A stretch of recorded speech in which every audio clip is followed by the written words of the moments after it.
አላህን ተባረከ ወተዓላ ስንፈራ ከፈጣሪያችን ከአላህ ጋር ያለን ግንኙነትም ያማረ የተስተካከለ ይሆናል። ከዙሪያችን ምድር ላይ ካሉ ከሰው ልጆች ጋር ያለን ግንኙነትም ያማረ የተስተካከለ ይሆናል። ምክንያቱም አላህን ተባረከ ወተዓላ መፍራት ማለት አላህን ከሚያስቆጣ ከሰው ልጆች ጋር ከሚያነካካ ነገር መራቅና መጠንቀቅ ማለት ነው። ትክክል አላህን የሚፈራ ሰው ከሰዎች ጋር ሲኗኗር መጋጨት፣ መቀያየም ሊኖር ይችላል። ይቅር መባባል ዓፍ ማለት የተቅዋ አካል እንደሆነ አላህ ሲነግረን ወአን ተዕፉ አቅረቡ ሊተቅዋ ይቅር ብትሉ አላህን ለመፍራት የቀረበ ነው ይሄ ብሏል። በየሀገሩ ያሉ የሰው ልጆች አላህን ቢፈሩ ኖሮ ከሰማይ ከምድር በረከትን እንከፍትላቸው ነበር። ከሰማይም ከምድርም በረከትን፣ ኸይርን፣ መልካምን ነገር እንከፍትላቸው እናጎርፍላቸው ነበር። ነገር ግን እምቢ አሉ፣ አስተባበሉ፣ ካዱ፣ አመፁ። በመጥፎ ስራቸው ምክንያት ያዝናቸው፣ ቀጣናቸው ይላል። ምድር ሰላማታ የምትቸገረው የሰው ልጆች ያለ አግባብ ህይወታቸው የሚቀጠፈው፣ አካላቸው የሚጎድለው፣ የሚፈናቀሉት፣ የሚራቡት፣ የሚጎሳቆሉት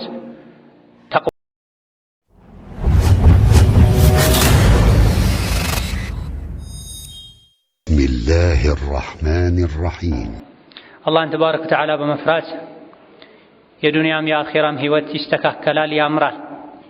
አላህን ተባረከ ወተዓላ መፍራትን በመተውና እንደፈለጉ በመሆን ዱንያም አኺራም ይበላሻል። አላህን ተባረከ ወተዓላ ስንፈራ ከፈጣሪያችን ከአላህ ጋር ያለን ግንኙነትም ያማረ የተስተካከለ ይሆናል። ከዙሪያችን ምድር ላይ ካሉ ከሰው ልጆች ጋር ያለን ግንኙነትም ያማረ የተስተካከለ ይሆናል። ምክንያቱም አላህን ተባረከ ወተዓላ መፍራት ማለት አላህን ከሚያስቆጣ ከሰው ልጆች ጋር ከሚያነካካ ነገር መራቅና መጠንቀቅ ማለት ነው። አላህን መፍራት ማለት አላህን ከሚያስቆጣ የሰው ልጆች ጋር ከሚያነካካ ነገር መራቅና መጠንቀቅ ማለት። አንድ ሰው በትክክል አላህን ከፈራ አላህን ከሚያስቆጣ ነገር ይርቃል። አላህ ተባረከ ወተዓላ ያላስቆጣውን ሰው አኺራ ላይ አይቀጣም፣ ዱንያ ላይም በሰላም ያኖራል። ሌላኛው የተቅዋ ክፍል ከሰው ልጆች ጋር አለመነካካት፣ በበደል አለመደራረስም። አንድ ሰው በትክክል አላህን ፈርቷል ማለት የሚቻለው አላህ ያዘውን በመታዘዝ የከለከለውን በመከልከል ጌታውን ሲፈራ ሕጉን ሲያከብር። ከሰው ልጆች ጋር ባለው ግንኙነትም ከቅርብም ይሁን ከባዕድ ከሚወዱትም ይሁን ከሚጠሉት ሰው ጋር ፍትህን ተከትለው ሲኖሩ፣ የሰውን ሐቅ ከመንካት ሲታቀቡ፣ የሰው ልጆችን በተመለከተ ያለብንን ሐቅ ስንወጣ ነው በትክክል አላህን ተባረከ ወተዓላ ፈርተናል የሚባል። ከሁለት አንዱን ስናጎደል ዱንያችን ወይም አኺራችን ሁለቱም ይበላሻል። አላህን መፍራት የተወሰው አኺራው ይበላሻል፣ ዱንያም የልብ ሰላምን ያጣል። ከሰው ልጆች ጋር ያለው ግንኙነት አላህን በመፍራት የተገደበ ካልሆነ በእያንዳንዱ ከሰዎች ጋር ባለው ግንኙነት ውስጥ አላህን ካላስታወሰ፣ አላህ ያየኛል ካላለ፣ የሰው ልጆችን ከበደለ፣ ከዘለፈ፣ ከዘረፈ ዱንያው ይበላሻል። ስለዚህ በሁሉም የህይወት ዘርፍ ላይ አላህን እንድንፈራ አላህ ቁርአን ላይ መክሮናል። ልጆችን ማሳደግ ላይ አላህን እንድንፈራ ተመክረናል። ባልና ሚስት አብረው ሲኖሩ ሚስትም በባሏ ጉዳይ ባልም በሚስቱ ጉዳይ አላህን እንዲፈሩ አደራ ብሏል። ጸብ በሚፈጠርበት አለመግባባት በሚኖሩበት ጊዜም ችግሩን ለመፍታት የሚያግዘው የአላህ ፍርሃቻ እንደሆነ፣ ከተለያዩም አላህን ከፈሩ ለሁለቱም የተሻለ አማራጭን አላህ እንደሚፈጥር አላህ ቁርአን ላይ ነግሮናል። ከጎረቤት ጋር፣ ከሰራተኛ ጋር፣ ህዝብ ከመሪው ጋር፣ መሪ ከህዝቡ ጋር ሲኗኗሩ አላህን ከፈሩ ምድር ጀነት እንደምትሆን ሰላም እንደምትሆን አላህ ነግሮናል። ከአኼራ በፊት እዚሁ የሰው ልጆች የሚሰቃዩት ተቅዋን ባለመጠበቃቸው አላህን ተባረከ ወተዓላ ባለመፍራታቸው ምክንያት ነው። ስለዚህ ቁርአን ለተቅዋ ልዩ ትኩረት ሰጥቷል። ነቢዩ ዓለይሂ ሰላቱ ወሰላም አላህን እንድንፈራ ደግመው ደጋግመው መክረዋል። በየሳምንቱ ጁሙዓ ኹጥባ ባደረጉ ጊዜ፣ በሌሎችም አጋጣሚዎች ንግግር ሲያደርጉ በንግግራቸው ውስጥ የሰው ልጆች ሆይ አላህን ፍሩ የሚሉ አንቀጾችን ያነቡ ነበር። ይመክሩ ይገስጹ ነበር። የሰላማዊ የሁለቱም ዓለም ህይወት ቁልፉ ምስጢሩ አላህን መፍራት ስለሆነ ነው። ያ አዩሃ አለዚነ አመኑ ኢተቁላህ ሐቀ ቱቃቲህ ወላ ተሙቱነ ኢላ ወአንቱም ሙስሊሙን ብሎ አማኞችን በሙሉ እሱን እንዲፈሩ አላህ መክሯል። አላህን ፍሩ፣ የሚገባውን ፍራቻ ሁሌ ያስታውሱት፣ ሁሌ ያመስግኑት፣ አትርሱት፣ አታምጹት፣ እውነተኛ ሙስሊሞች ሆናችሁ እንጂ አትሙቱ ብሏል። አንድ ሰው እውነተኛ ሙስሊም ሆኖ እንጂ አልሞተም የሚባለው የሚገባውን ፍራቻ ጌታውን ሲፈራ፣ ሁሌ ጌታውን ሲያስታውስ፣ ሲታዘዝ። ቁርአን አላህን በትክክል የሚፈሩ ሰዎችን መገለጫም ነግሮናል። ምክንያቱም ብዙ ሰዎች አላህን እፈራለሁ ይላሉ፣ ተግባራቸው ግን አላህን የሚፈራ ሰው ተግባር አይደለም። አላህን መፍራት ቃል አይደለም፣ ስሜት አይደለም፣ ደስ ሲልና ሲመች ብቻ አይደለም። በትንሽ በትልቁ በሁሉም ጉዳይ ላይ በሁሉም ቦታ ላይ አላህ ያየኛል ብሎ መጠንቀቅ ማለት። እሾህ በተዘራበት እሾህ በተነጠፈ መንገድ ላይ የተጓዙ የሰው ልጆች ከሚጠነቀቁት በላይ የዱንያ ቆይታቸው ላይ ጠንቃቃ መሆናቸው ነው አላህን መፍራት የሚባል። እሾህ የተነጠፈ መንገድ ላይ የሄደ አንድ ሰው እንደ ልቡ አይራመድም። ግራ ቀኝ ያለ መንገድ እየመረጠ መንገድ የለም ብሎ እየተመለሰ እየዘለለ አማራጭ እየፈለገ ነው የሚራመደው። አላህን የሚፈራ ሰው ዱንያ ላይ ሲነግድ፣ ቤተሰቡን ሲመራ፣ ከሰው ጋር ሲኗኗር፣ ሲናገር፣ ሲያይ፣ ሲያደምጥ፣ ሲያስብ ጠንቀቅ ብሎ አላህን ፈርቶ ቤተኛው ንግግሬ ቤተኛው ስራዬ ከአላህ ጋር ልጣላ እችላለሁ ያለ እየፈራ እየተጠነቀቀ የሚኖር ከሆነ ነው አላህን ፈርቷል የሚባል። ስለዚህ የእውነተኛ አላህን ፈሪዎችን መገለጫ ቁርአን ነግሮናል። አላህን ፍሩ ብሎ መክሮናል፣ አዘውናል። አላህን በመፍራት የምናገኘውን ጥቅምም ነግሮናል። የዱንያዊ የአኼራ በርካታ ጥቅሞች አሉ። አላህን ባለመፍራትም የሚመጡ ጉዳቶችን፣ ዱንያዊ አኼራዊ አደጋዎችን ነግሮናል። ትክክለኛ አላህን የሚፈሩ ሰዎች መገለጫም ነግሮናል። ማን ከትክክለኛ አላህን ከሚፈሩ ሰዎች እንደሆነና እንዳልሆነ መለያው፣ መመዘኛው፣ መለኪያው ቁርአን ውስጥ ተቀምጧል ማለት።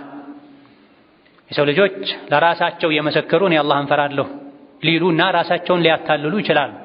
መቼ ነው አንድ ሰው አላህን ፈርቷል የሚባለው? መልሱ ቁርአን ላይ ሰፍሮ እናገኘዋለን። እውነተኛ በአላህ የሚያምኑ ማለት አርካነል ኢማንን አርካነል ኢስላምን የሚጠብቁ ሰዎች ናቸው። ከቁርአን እንደምንረዳው ወላኪነል ቢራ መን አመነ ቢላሂ ወልየውሚል አኺሪ ወልመላኢከቲ ወልኪታቢ ወነቢይና ወአተል ማለ ዐላ ሑቢሂ ዘዊል ቁርባ ወልየታማ ወልመሳኪን እያለ በትክክል አላህን የሚፈሩ ሰዎችን ባህሪ ዘርዝሯል። በአላህ የሚያምኑ የሚፈሩት፣ የሚያከብሩት፣ ያየኛል ይሰማኛል የሚሉ አላህ ተባረከ ወተዓላ ባወረዳቸው መጽሐፍት በቁርአን የሚያምኑ አላህ በላካቸው መልእክተኞች የሚያምኑ የተለያየ ሥራ ባላቸው መላኢኮች የሚያምኑ በመላኢካ እንደማመናቸው መላኢካ መጥፎ ሥራ እንዳይጽፍባቸው የሚጠነቀቁ ሶላትን ቀጥ አድርገው የሚሰግዱ ዘካን የሚሰጡ ለሚስኪን ለደሃ ለዘመድ ለባዳ ሰደቃ የሚሰጡ ቃል ከገቡ ለሰው የሚሆን ለጌታቸው የገቡትን ቃል የሚሞሉ ናቸው።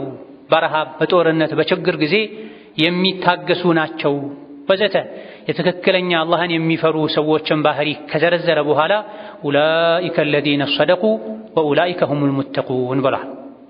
እውነተኛ አላህን ፈሪዎች እነዚህ ናቸው፣ ጥንቅቆችም እነዚህ ናቸው ብሎ መስክሮላቸዋል። ታዲያ አንድ ሰው አላህን ፈራለሁ ሲል አላህን መፍራት ግዴታዬ ነው፣ ዱንያም አኼራም ላይ ምድነው አላህን ስፈራ ነው ብሎ ካመነ ከዛ በኋላ ራሱን አርካነል ኢማን አርካነል ኢስላም ላይ ሌሎችም የዲን ህግጋት ላይ የቱ ጋር እንዳለ ሊፈልግ ይገባዋል። ቃል ገብቶ ቃሉን የሚያፈርስ ትዕግስት የሌለው ሶላቱን በአግባቡ ማይሰግድ ዘካን በአግባቡ የማያወጣ በአኼራ ትክክለኛውን ኢማን የማያምን በመላኢኮች የማያምን ለስሙ ቢያምንም መላኢካ መጥፎ ሥራ እንዲጽፍበት የሚፈቅድ ኢላ አኺሪሂ እውነተኛ አላህን የሚፈራ ሰው እንዳልሆነ ቁርአን ነግሮናል። ወከዛሊክ ተቅዋ ዘርፉ አይነቱ ብዙን ሁሉም የህይወት መስክ ላይ ተቅዋ አለ። ስንናገር ተቅዋ አለ። በአላህና መጨረሻው ቀን የሚያምን ሰው መልካምን ይናገር፣ ካልሆነ ዝም ይበል ይላል ሐዲቱ። ቁርአኑም ወቁሉ ሊናሲ ሑስና ለመላው የሰው ልጆች መልካምን ተናገሩ፣ ትርፍ ቃል አትናገሩ፣ ውሸት አትናገሩ፣ የሰው ክብር ሚነካን ንግግር አትናገሩ፣ መልካምን ይበልጥ ያማረ የሆነን ንግግር ተናገሩ። የቁሉ ለቲ ሂየ አሕሰን ለባሮቼ ንገራቸው። የቁሉ ለቲ ሂየ አሕሰን ከቃላት ውስጥ ይበልጥ ያማረችዋን ቃል እየመረጡ እንዲናገሩ ንገራቸው ይላል።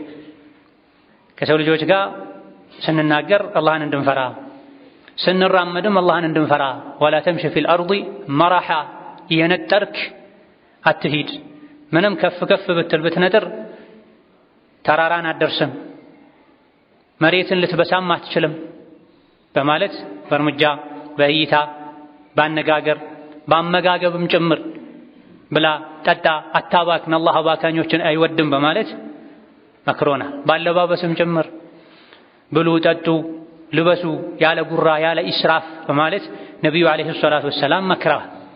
በሁሉም ነገር ፍትሃዊ መሆን አላህን የመፍራት ምልክትም እንደሆነ አላህ ሲነግረን ኢዕዲሉ ሁወ አቅረቡ ሊተቅዋ ብሏል።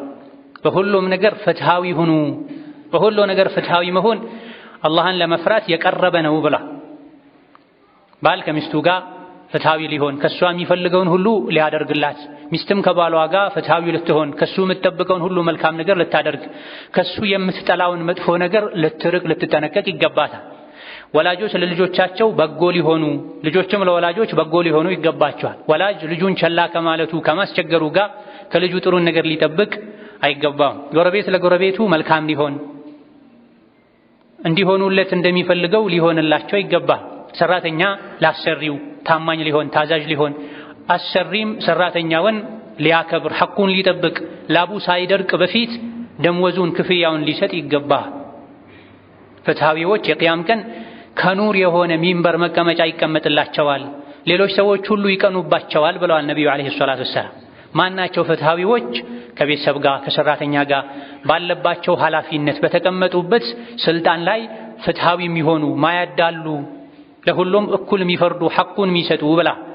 ስለዚህ ቢሮ ላይ መስሪያ ቤት ላይ ፍርድ ቤት ላይ ሆነው በዓለም በሱ ስር ባሉ ልጆቹ አንዱን ከሌላኛው ባለማስበለጥ ፍትሃዊ ስንሆን እውነትም አላህን ተባረከ ወተዓላ ፈሪዎች እንሆናለን። ወከዛሊክ ይቅር ባይነትም የተቅዋ አካል ነው። በትክክል አላህን የሚፈራ ሰው ከሰዎች ጋር ሲኗኗር መጋጨት መቀያየም ሊኖር ይችላል። ይቅር መባባል አፍ ማለት የተቅዋ አካል እንደሆነ አላህ ሲነግረን ወአን ተዕፉ አቅረቡ ሊተቅዋ ይቅር ብትሉ አላህን ለመፍራት የቀረበ ነው ይሄ ብሏል።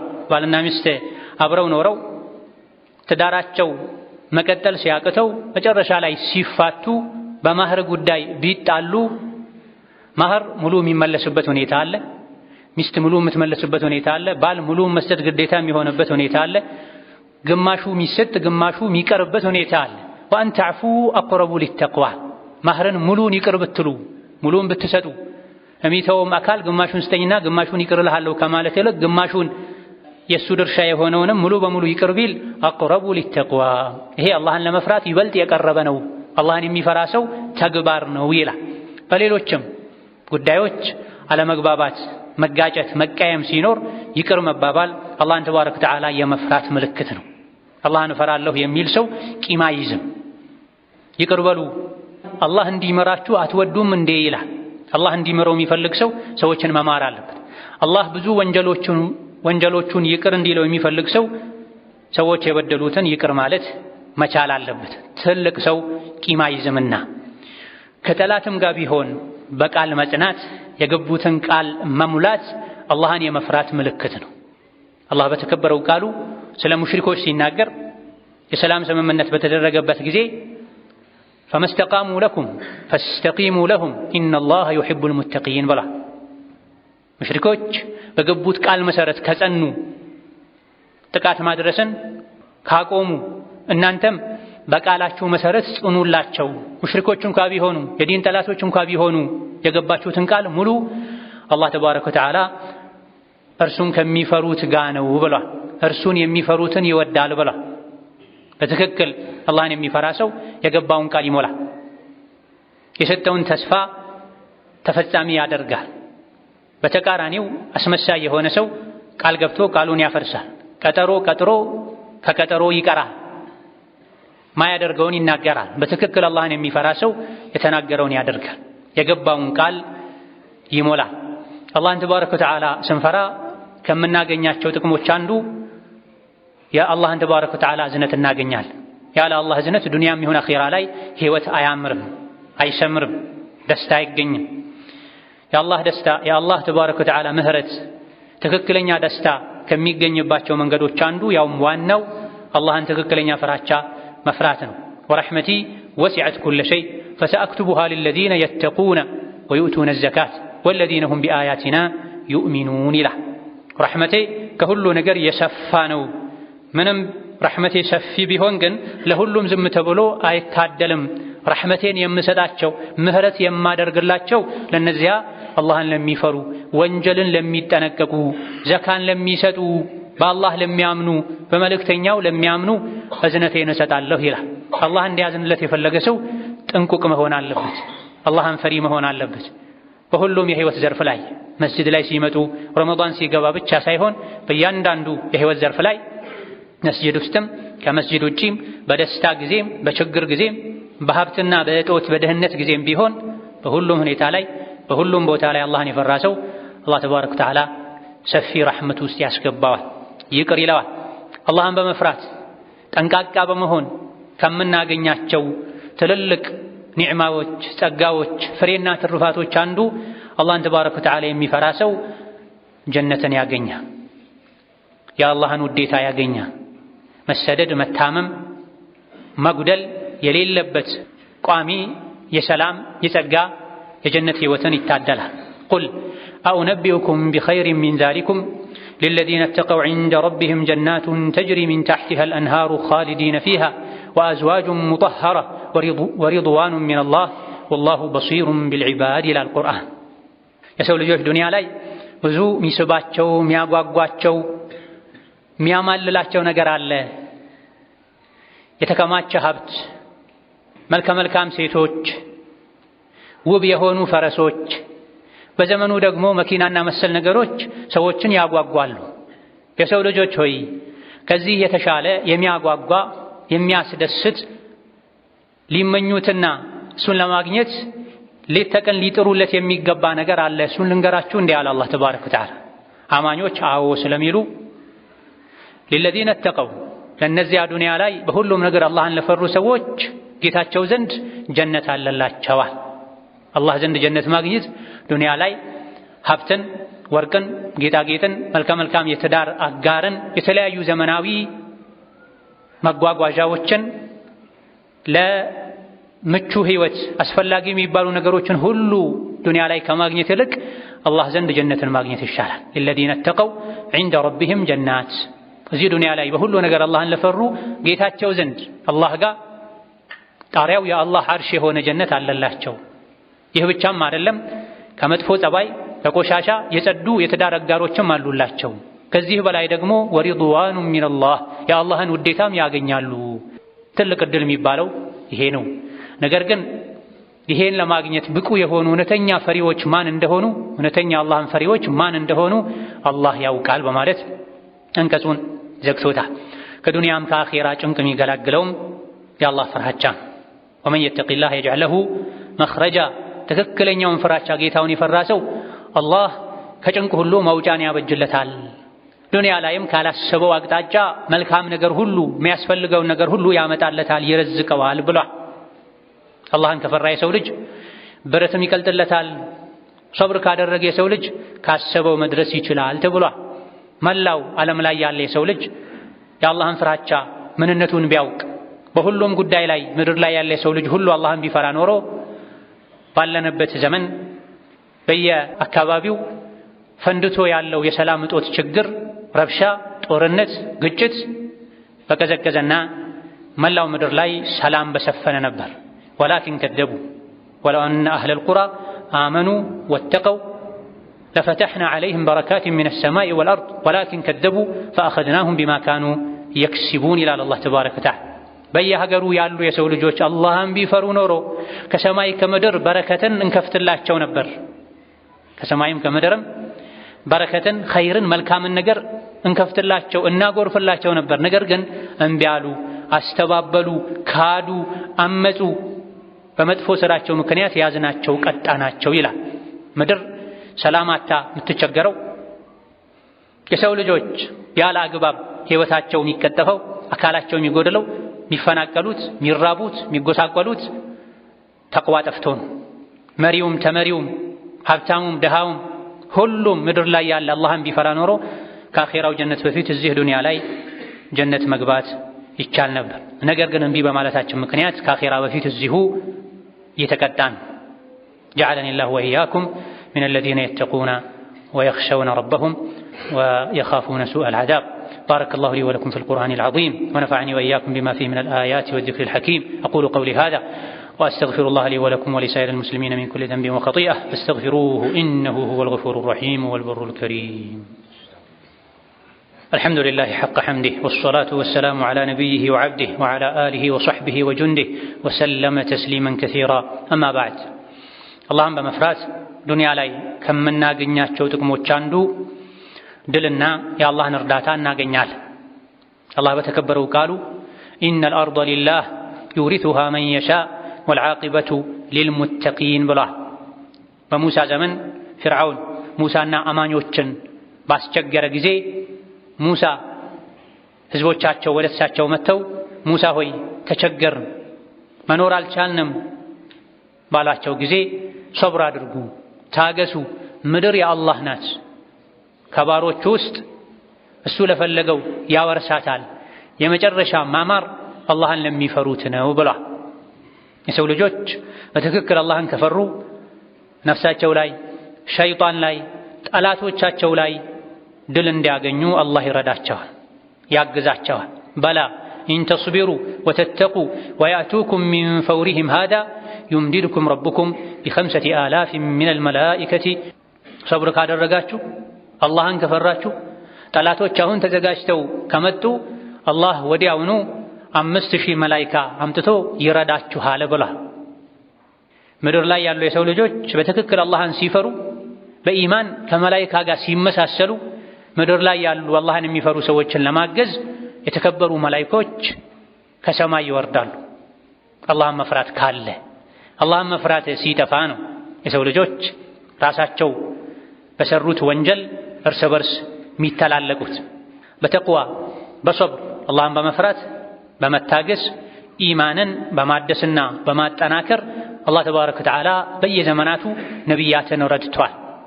አማኞችን አድኗል አግዟል። አሁንም ወደፊትም ትክክለኛ እርዳታ የአላህ ድል ነስር ሊገኝ የሚችለው አላህን ተባረከ ወተዓላ በትክክል መፍራት ሲቻል ነው። አላህን ተባረከ ወተዓላ መፍራት ከሌለ እውነተኛና ቋሚ ድል ሊገኝ አይችልም። አላህን ተባረከ ወተዓላ መፍራት ከሌለ እውነተኛና ቋሚ ዘላቂ ሰላም ድል ሊገኝ አይችልም። አላህ ተባረከ ወተዓላ እርሱን ከሚፈሩት ጋር እንደሆነ ነግሮናል። እሱን መፍራት ስናቆም አላህ ለራሳችን ይተወናል፣ የጠላት መጫወቻ ያደርገናል። አላህን ስንፈራ ይጠብቀናል፣ ይንከባከበናል። ሶላተል ፈጅርን በጀማዓ የሰገደ እሱ በአላህ ጥበቃ ስር ነው። በአላህ ጥበቃ ስር የሆነን ሰው ነክታችሁ አደጋ እንዳይደርስባችሁ ተጠንቀቁ ተብሏል። ፈጅርን መስገድ በአላህ ጥበቃ ስር የሚያደርግ ከሆነ 5 ወቅት ሶላትን በአግባቡ መስገድ፣ ዘካን በአግባቡ መስጠት፣ አይንን ብልትን መላ የሰውነት አካልን ከወንጀል መጠበቅ ቀኑን ሙሉ ሕይወት ዘመንን በሙሉ በአላህ ጥበቃ ስር እንዲሆኑ ያደርጋል። ወለቀድ ነሰረኩም ላሁ ቢበድሪን ወአንቱም አዲላ ፈተቁላህ ለዓለኩም ተሽኩሩን ይላል ሌላኛው የቁርአን አንቀጽ። በበድር ዕለት አላህ ተባረከ ወተዓላ ድልን ሰጥቷችኋል፣ እናንተ በቁጥርና በትጥቅ አናሳ ከመሆናችሁ ጋር ዝቅተኛ ከመሆናችሁ ጋር አላህን ፍሩ ታመሰግኑት ዘንድ ይላል። ቁጥር አነስተኛ ቢሆን የመሳሪያ አቅም ዝቅተኛ እንኳ ቢሆን የአላህ ፍራቻ ካለ አላህ ተባረከ ወተዓላ አማኞችን ይረዳል። እሱን የሚፈሩ ሰዎችን ያጠናክራል፣ ያግዛል። የበድር ዘመቻ ቀን ላይ 310 ምናምን ሰዎች ከ1000 ምናምን በላይ ሰዎችን ገጥመው ነቢይና ከሳቸው ጋር የነበሩ ሰዎች ጾመኛ ሆነው በእግራቸው አብዛኞቹ በእግር የተጓዙ በማያውቁት ባለመዱት ሀገር ላይ ሆነው ለጦርነት ተዘጋጅተው ሳይወጡ ከ1000 በላይ የሆኑ ሙሉ ትጥቅ ያላቸው ለጦርነት ተዘጋጅተው የወጡ ሰዎችን ማሸነፍ ችለዋል። ነገር ግን ያሸነፈው አላህ ነው። ፈለም ተቅትሉሁም ወላኪን አላህ ቀተለሁም ወማ ረመይተ ኢዝ ረመይተ ወላኪን አላህ ረማየ። እናንተ አይደለም የገደላችኋቸው አላህ ነው የገደላቸው። አንተማ አይደለም የወረወርከው አላህ ነው ወደ ጠላት የወረወርከውን ያደረሰው ብሏል አላህ ተባረከ ወተዓላ። ወለቀድ ነሰረኩሙላሁ ቢበድር በበድር ዘመቻ ቀን ላይ አላህ ረዳችሁ እናንተ በቁጥር አናሳ ከመሆናችሁ ጋር። ሁለቱ ጠላቶች በመሳሪያ በዝግጅት ተመጣጣኝ ካለመሆናቸው ጋር አላህ ተባረከ ወተዓላ በሱ ያመኑ እሱን የፈሩ በሱ የተማመኑ ሰዎችን ረድቷቸዋል። ዲንን ከፍ አድርጓል። ነቢይን ዓለይሂ ሰላቱ ወሰላምና አማኞችን አስደስቷል። ሽርክን አጥፍቷል። ቦታውን አስለቅቆታል። ካፍሮችን አሳፍሯል። ሸይጣንን አዋርዷል። የአላህ ተባረከ ወተዓላ ድል ስለነበረ ከሙእሚኖች ጋር ስለነበረ አላህ ተባረከ ወተዓላ የበድር ዘመቻ ቀን ላይ ሌሎችም የውም ሁነይንም ላይ አማኞችን የረዳቸው አላህን ስለፈሩ ወላ የንሱረነ አላሁ መን የንሱሩሁ ረዳት የሌላቸው አጋዥ የሌላቸው ሰዎችን አላህ ተባረከ ወተዓላ ረድቷል። የረዳቸው አንድም በመበደላቸው ነው። በሌላ በኩል ደግሞ መረዳት የሚገባቸው የአላህን እርዳታ የማግኘት መስፈርት ያሟሉ አላህን የሚፈሩ በሱ የሚያምኑ ከሱ ድልን ተማምነው የሚጠብቁ በመሆናቸው አላህ ረድቷቸዋል ይላል። በሁሉም ጉዳይ ላይ በሁሉም ቦታ ላይ አላህን በመፍራት ጠላታችን የሆነው ሸይጣን ላይ ነፍስያችን ላይ የራሳችን የዲናችን ጠላት የሆኑ ሰውና ጂኒዎች ላይ ሸይጣኖች ላይ ድል መቀዳጀት ድል ማግኘት የሚቻለው አላህን በመፍራት ሙስሊም ሁሉ በሁሉም ጉዳይ ላይ አላህን ፈርቶ ከጌታው ቅርብ ሆኖ ጌታውን ድል ከጠየቀ ድሉ እስኪመጣ ድረስ መስመሩን ሳይለቅ ከሰበረ ከታገሰ የአላህ ረሕመቱ የአላህ እርዳታው ከአማኞች ቅርብ ነው ተብለን እኛ አማኝነታችን ያልተሟላ ሆኖ ድሉ ዘገየ እንጂ አላህን ተባረከ ወተዓላ ከመፍራትና እሱን እገዛ እርዳታ ከመጠየቅ ይልቅ በሌሎች ተመክተን ከሌሎች የሚገኝን ነገር ተስፋ አድርገን አላህ ተባረከ ወተዓላ ስለተውነው እንደተተወ ነገር ተወን እንጂ አድርጎ ተወን እንጂ የአላህ ተባረከ ወተዓላ ድል እርዳታ ከአማኞች እሱን ከሚፈሩ ሰዎች ቅርብ ነው። በሁሉም ጉዳይ ላይ አላህን ልንፈራ ልናከብረው ይገባናል። በዚህ ዱንያ አኺራችን ያማረ የተስተካከለ ይሆናል። ثم صلوا وسلموا على البشير النذير والسراج المنير فقد أمركم بذلك ربكم قائلا إن الله وملائكته يصلون على النبي يا أيها الذين آمنوا صلوا عليه وسلموا تسليما اللهم صل وسلم وبارك على عبدك ورسولك سيدنا محمد وعلى آله وأصحابه وأتباعه وسلم تسليما كثيرا وارض اللهم عن خلفائه الراشدين وبقية صحابته أجمعين وارض عنا معهم برحمتك يا أرحم الراحمين اللهم أعز الإسلام والمسلمين وأذل الشرك والمشركين ودمر أعداءك أعداء الدين اللهم دمر أعداءك أعداء الدين اللهم دمر أعداءك أعداء الدين اللهم اجعل هذا البلد آمنا مطمئنا سخاء رخاء وسائر بلاد المسلمين اللهم آمنا في دورنا وأوطاننا اللهم آمنا في دورنا وأوطاننا ولا تسلط علينا بذنوبنا من لا يخافك فينا ولا يرحمنا اللهم انصر الإسلام والمسلمين في كل مكان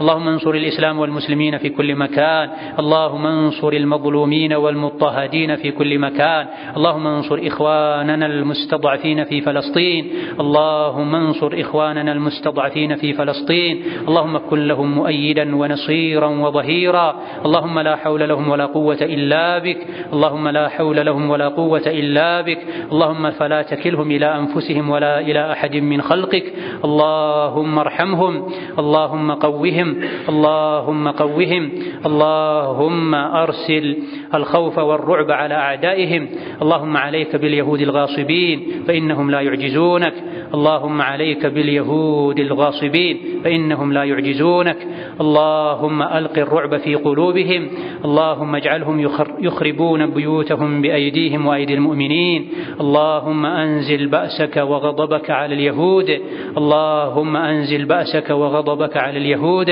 اللهم زلزل الأرض من تحت أقدامهم اللهم زلزل الأرض من تحت أقدامهم اللهم أقر عيوننا بهزيمتهم اللهم أقر عيوننا بهزيمتهم اللهم اشف صدور قوم مؤمنين وأذهب غيظ قلوبهم يا قوي يا جبار يا قوي يا جبار يا ذا الجلال والإكرام يا ناصر المستضعفين يا ناصر المستضعفين والمظلومين يا ناصر المستضعفين والمظلومين يا ولي المؤمنين حسبنا الله ونعم الوكيل ولا حول ولا قوة إلا بالله العلي العظيم حسبنا الله ونعم الوكيل ولا حول ولا قوة إلا بالله العلي العظيم. اللهم وحد صفوف المسلمين واجمع كلمتهم على الحق يا قوي يا متين. اللهم وحد صفوف المسلمين واجمع كلمتهم على الحق يا قوي يا متين. اللهم أبرم لهذه الأمة أمر رشد يعز فيه أهل طاعتك ويذل فيه أهل معصيتك ويؤمر فيه بالمعروف وينهى فيه عن المنكر برحمتك يا أرحم الراحمين، برحمتك يا أرحم الراحمين. ربنا آتنا في الدنيا حسنة وفي الآخرة حسنة وقنا عذاب النار. آمين والحمد لله رب العالمين.